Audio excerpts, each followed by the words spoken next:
इमाम हुसैन ने ये नहीं कहा मैं हुसैन रसूलुल्लाह का नवासा यजीद की बैत करूंगा फासिक व फाजिर की, ये नहीं कहा आपने। तवज्जो चाहता हूं, आपने ये नहीं फरमाया, बल्कि ये फरमाया मुझ जैसा उस जैसे की बैत कैसे कर सकता है। ये कयामत तक आने वालों के लिए मैसेज है, हुसैन जैसा कभी भी यजीद जैसे की बैत नहीं कर सकता, और ना ही वैसों की ताकत को वो मान सकता है। और अल्हम्दुलिल्लाह हमारी माओ ने बचपन से हमें हुसैन को ही सुनाया है, यजीद को नहीं।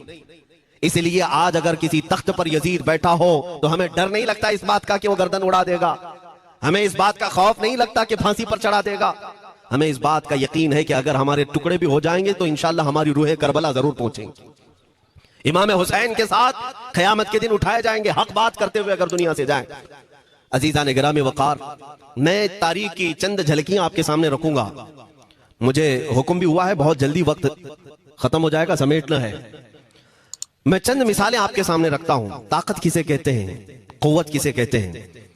जिम में जाकर बॉडी बनाने वाला ताकतवर है, काजू बादाम खाने वाला ताकतवर है, मुक्के मारने वाला ताकतवर है। कौन है ताकतवर? ताकत किसे कहते हैं? मेरे अजीजों, असल ताकत तो यह है कि तुम इस्तेमाल अपने हाथ पैर कुछ भी ना करो, लेकिन खलबली दूसरों में मची रहे। यह असल ताकत है, ये रब ताला की तरफ से दी हुई होती है इनाम में। वरना आप सोच सकते हैं कि हुसैन आजम के साथ जो लोग आए थे वो कुल काफिला कितना था। अलग अलग रिवायतें, इमाम हुसैन के साथ 135 लोग थे, बाज रिवायात में है 96 थे, 96 लोग थे, बाज रिवायत में 82 थे। शहीद होने वालों की तादाद 72 है। लेकिन इस बात पर अक्सर उलमा मुहद्दिसीन का ख्याल है कि 82 लोग थे, 82 लोग थे। 82 के मुकाबले में कितने लोगों को आना चाहिए रास्ता रोकने के लिए? अगर किसी आम आदमी से भी पूछे तो डबल कर दो, ट्रिपल कर दो, 4 गुना ज्यादा कर दो। नहीं, 82 को रोकने के लिए पहले 1000 लोग आए, फिर वो 1000 के बाद 4000 प्लस आए, 5000 लोग सिर्फ 82 लोगों को रोकने के लिए आए रास्ता। फिर ये लोग 4 दिन तक रास्ता रोकते ही रहे, 5000 लोग मिलकर। 10वीं मुहर्रम होने से पहले पहले फिर तकरीबन 16000 लोग आए, यानी तकरीबन पूरे टोटल मिलाकर 22000 के करीब, 21000 समथिंग कुछ। 22000 की फौज क्या माने रखती है किसको रोकने के लिए? 82 लोगों को। इसी से समझ में आता है असल ताकत किसे कहते हैं। ताकत इसी को कहते हैं कि उधर 3 दिन के भूखे और प्यासे हैं, उनके खीमों में साजो सामान भी नहीं, जंग के असबाब भी नहीं, और वो जंग की नीयत से भी नहीं गए। उसके बावजूद 22000 के सीनों में जो खलबली मची है, दुनिया इसी को समझ नहीं पा रही है। अगर दुनिया ये समझती है क्वांटिटी का नाम ताकत है तो हम उसको रद्द करते हैं, नहीं, क्वालिटी का नाम ताकत है। ईमान ये असल ताकत है। और एक तारीखी बात मैं आपके सामने रखता हूं। इमाम हुसैन का रास्ता रोकने के लिए सबसे पहले यजीद की फौज से जो शख्स आया था उसको हुर बिन यजीद कहते हैं।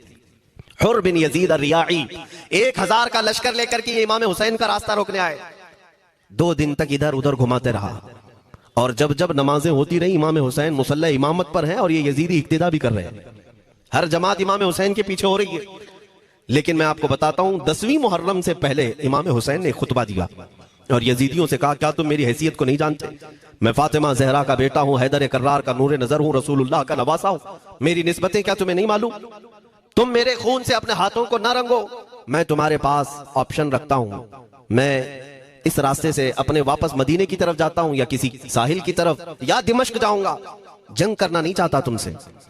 ये 3 ऑप्शन जब इमाम हुसैन ने रखा तो यजीदियों ने एक को भी कबूल नहीं किया। वो जंग करना ही चाहते थे, इमाम हुसैन के खून के साथ खेलना ही चाहते थे।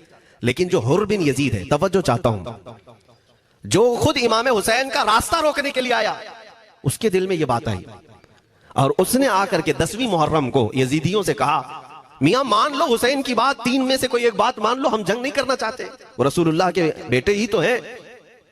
तो सारे जो सिपह सालार बड़े बड़े थे, अमर बिन साद, शिमर वगैरह, हुर बिन यजीद से कहने लगे, तुझे कौन कहता है फैसला करने के लिए? तू सिपाही है, 1000 की नफरी तेरे साथ दी गई है, बस अगर तुझे हमारे साथ रहना है तो मैदान में जमा रहे, वरना चला जा, तू सुलह की बातें मत कर। हुर बिन यजीद उसी दिन 10वीं मुहर्रम को उन यजीदियों से कहता, अच्छा अगर तुम मेरे इस बात को नहीं मानते तो तुम्हारी सिपह सालारी तुम्हें मुबारक, मैं हुसैन के खीमे में जा रहा हूं। जो यजीद की तरफ से आया था वो किधर चला गया? मौला हुसैन के खीमे में। कब?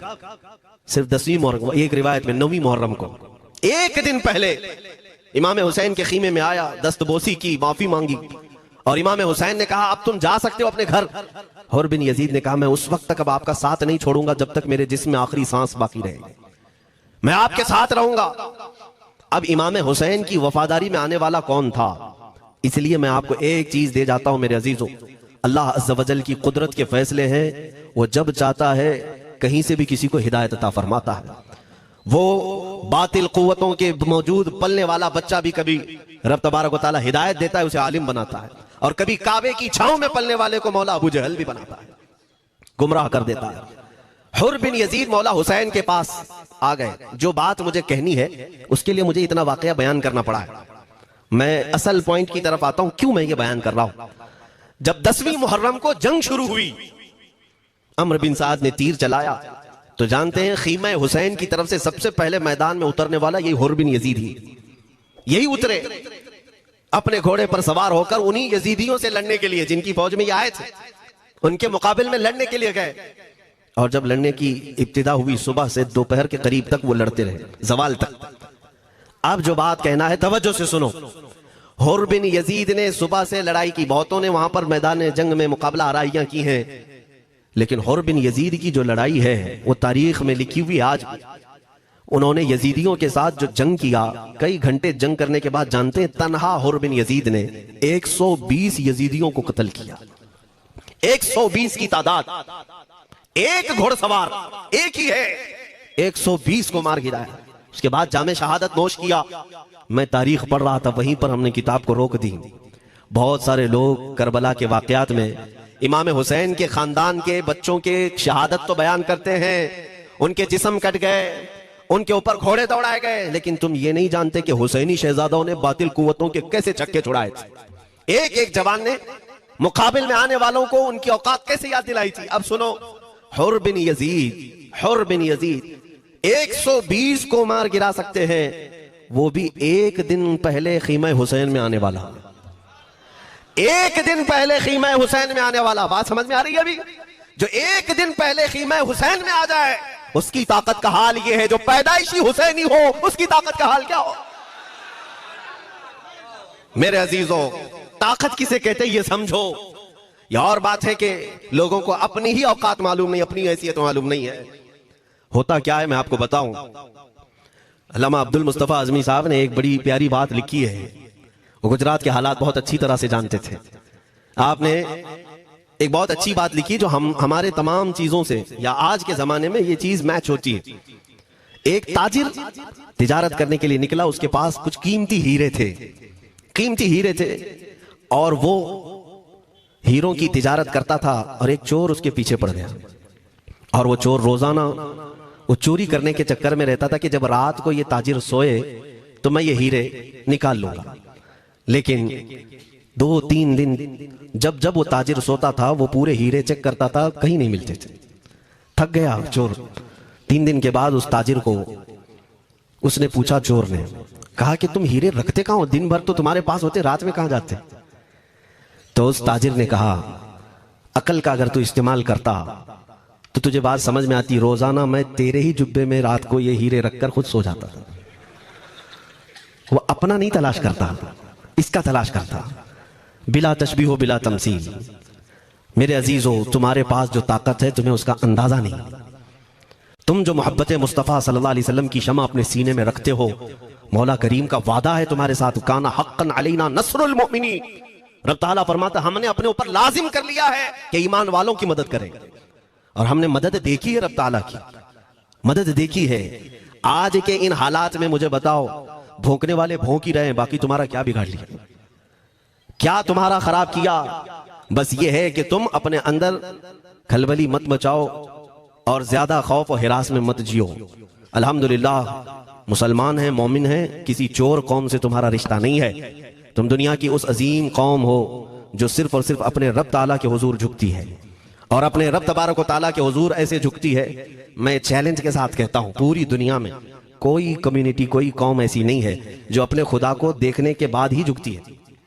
जिसकी भी जाओ, उनके खुदाओं की तस्वीर वहां पर सामने होती तभी झुकते हैं। वो चाहे ईसाई हो, यहूदी हो, कोई भी हो, उन्होंने कोई ना कोई या मूर्ति बनाई है या तस्वीर बनाई है, तब वो झुकते हैं। तन्हा तुम ईमान वाले हो जो आज तक अपने खुदा को देखा नहीं लेकिन हर दिन सजदा करते हो। तुम्हारा ये ईमान है। और कुरान में शुरू में ही अल्लाह ताला ने जो तारीफ फरमाई सूरह बकरा में, युमिनून बिल गैब,